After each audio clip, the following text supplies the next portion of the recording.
Valendo, vai. Okay, good evening, guys. My name is Marlino, and I will talk about the poem Ozymandias that was written by Percy Shelley in 1818 during the period of the British Romanticism. And before to talking about the poem, we're talking about the author that was the most important author of the period of the British Romanticism, and uh, he was born in August 4th, 1792, at Sussex, England, and he attended the Eton College for 6 years, beginning in 1804. And then uh, he goes to Oxford University.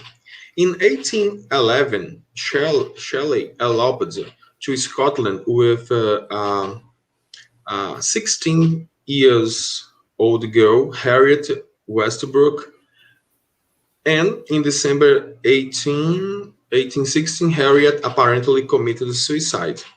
And only 3 weeks after, Shelley marries with Mary Godwin.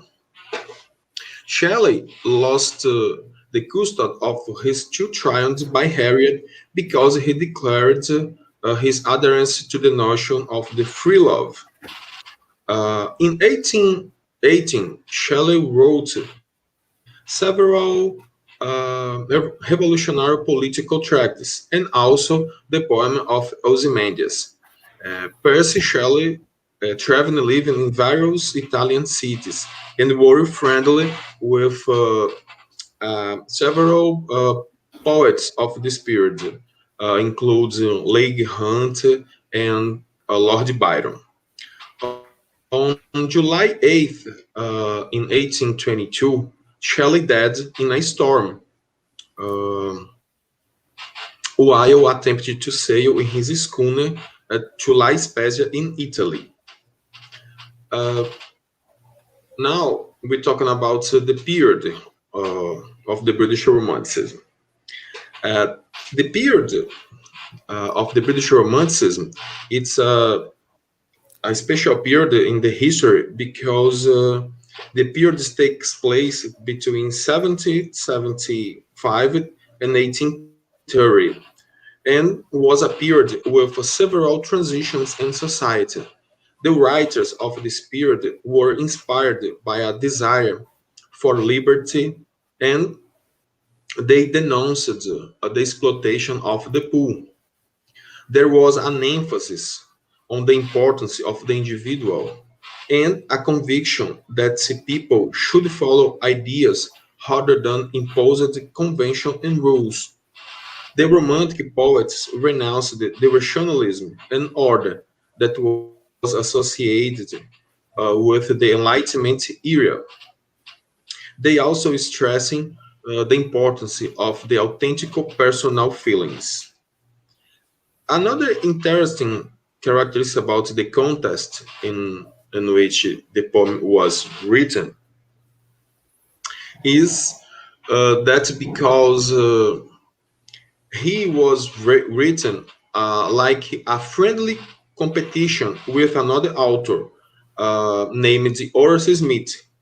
Uh, Horace Smith spent the Christmas of 1817 with Percy Shelley and his wife Mary, and during this time, Percy and Smith challenged each other to a poetry competition.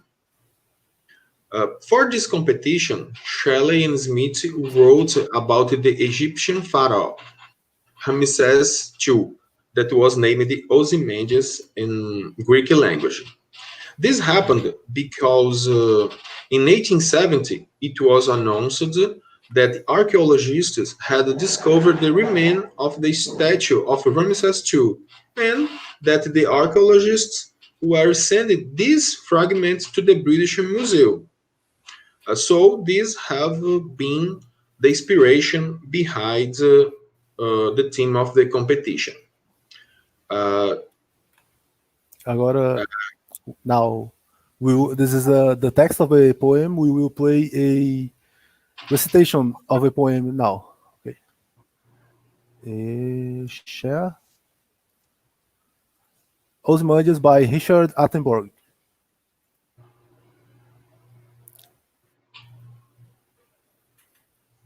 I met a traveller from an antique land who said, "Two vast and trunkless legs of stone stand in the desert. Near them, on the sand, half sunk, a shattered visage lies, whose frown and wrinkled lip and sneer of cold command tell that its sculptor well those passions read which yet survive, stamped on these lifeless things, the hand that mocked them and the heart that fed. And on the pedestal these words appear: My name is Ozymandias, King of Kings. Look on my works, ye mighty, and despair. Nothing beside remains. Round the decay of that colossal wreck, boundless and bare, the lone and level sands stretch far away.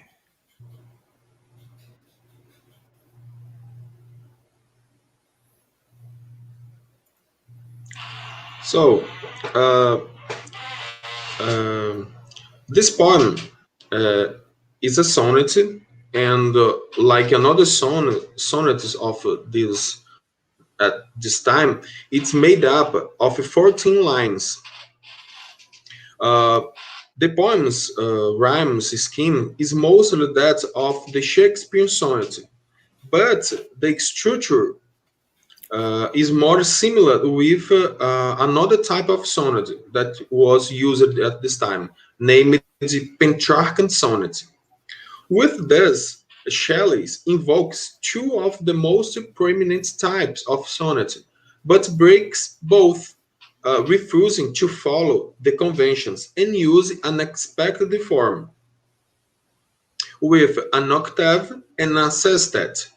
With an octave form, uh, Shelley uses to bring the contest in the theme, and with the sestet form, he uses to bring a subversion and conclusion.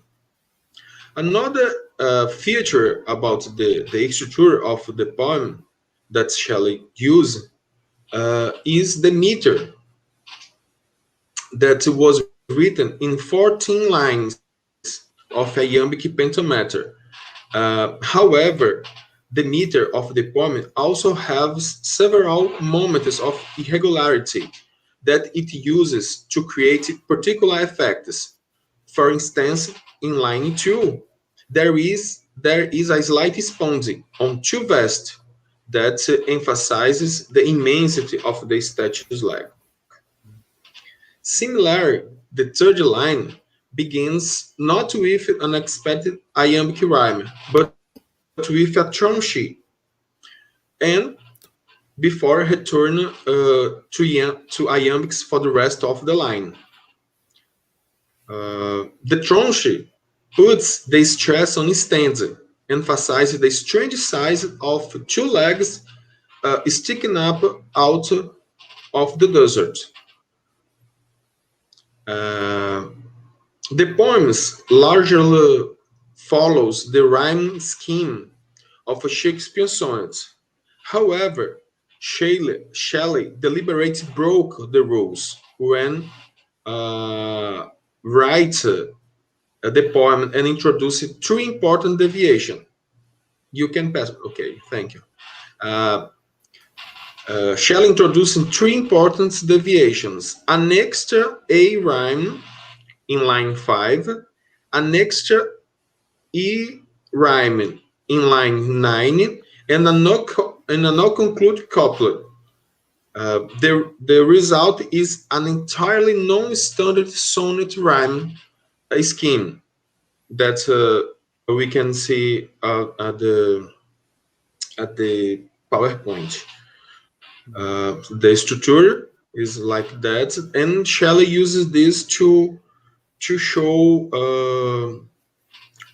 how the statue can have similarities with the poem. So to continue the presentation, Bruno will talking about of more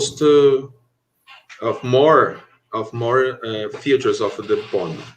Now on the language and themes of a poem, we can see that on the first verses he uses the first verse to first separate himself as the narrator from the witness as the that is the traveler that found the eggs, and he used the next two verses to define the sheer size of a statue that was found in the desert. Right, he uses vast to indicate that even if a statue does not have a torso, it is still big enough to dwarf the traveler, and being vast, the statue itself being so vast that it is still dwarfed by the whole desert that is around it, right? He uses to define, to comment on the characteristics of a statue. He uses some harsh adjectives, the adjectives that indicate harshness or ruthlessness, like frown, wrinkled, sneer. There are expressions that indicate negative emotions, and he uses cold to indicate that there is a lack of emotion in the statue and in the tyrant that the statue itself depicts.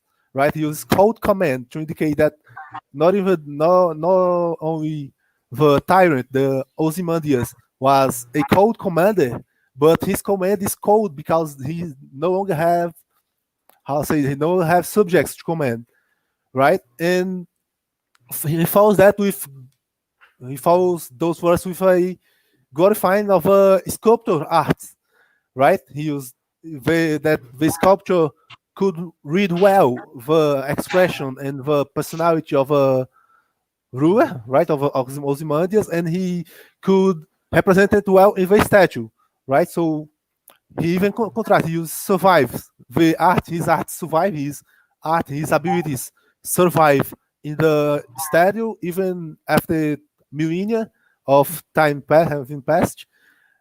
Even if his contractor, his model died and his reign is no more, his art survives in those lifeless things, right? And he used there's an interesting point that he used a word with a double meaning, that is mock. Mock is both to mock with a hand, your hand, to create a copy or a mimic of something, but also to mock someone, to ridicule someone, to joke about something, right? So in creating such a good depiction of a ruler, he's not only he's mocking him by his copying, mimicking him, but he also ridiculing him because his art will survive and he will outlive Ozymandias, his model. Okay. Then we have a most famous line of a poem that is, "My name is Ozymandias, King of Kings. Look on my words, the mighty, and survive." When he used King of Kings, he presents some sort of divinity about himself, right? He's a god pharaoh. He was a god pharaoh, right? He had divinity in his time, but one can read these lines as a criticism of Britannia, right? Of Britain's rules, that is in Sherry's time, right?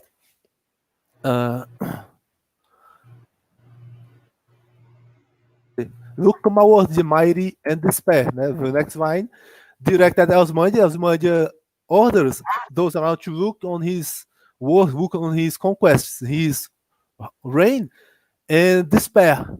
And there comes the irony because there is no longer anything to look around when the traveler that is telling the story tells there's no longer anything around to look and to despair, right? And nothing beside remains except the desert that stretches far away. And there's a thematic rhyme here of sands. Sands is something that is usually used to as a metaphor for time because the hourglass the sand in the hourglass is constantly falling, indicating the passage of time and transience, right? Sand is something that can easily be blown away. So there is this thematic rhyme here. And the themes, we have hubris, right? The superbia, one extreme pride and arrogance by the ruler, that he sees that he's a good ruler, but that's a great ruler because he has a great reign in his time, but he cannot see that he's fallible and his reign will eventually fall, like all other reigns fall, right? And transience and decay is exactly that. Like the sands in the desert that engulf everything, engulf every one of his works, right? Every kingdom, every ruler eventually falls too. And there's a aspect of irony in the word despair, right? Look on my words, ye mighty, and despair. Because as I say, the irony is that there is no longer any work for one to look at, only the desert. So when one despair, the despaired one failed, the traveler and consequently the reader feels is not the despair of how powerful Ozymandias is how powerful Ozymandias was and no longer is, right? Because the power of time has taken everything from him.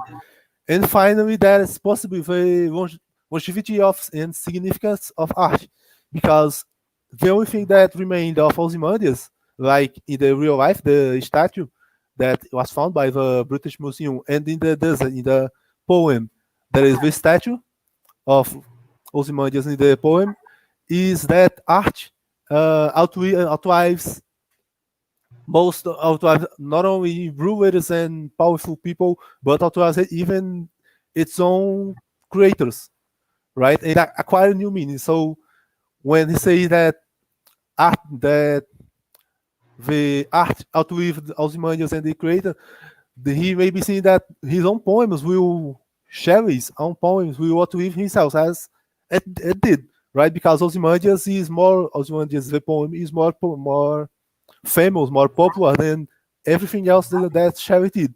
So it is constantly being acquiring new meaning, even if the author and the ones that the poem used to depict no longer exists. So I guess this is it. Thank you very much. This was Raimundo Bruno and Antonio Marmino, for presenting the poem Ozymandias for the discipline of literature 3. And this is it. Thank you very much. Thank you very much, guys. And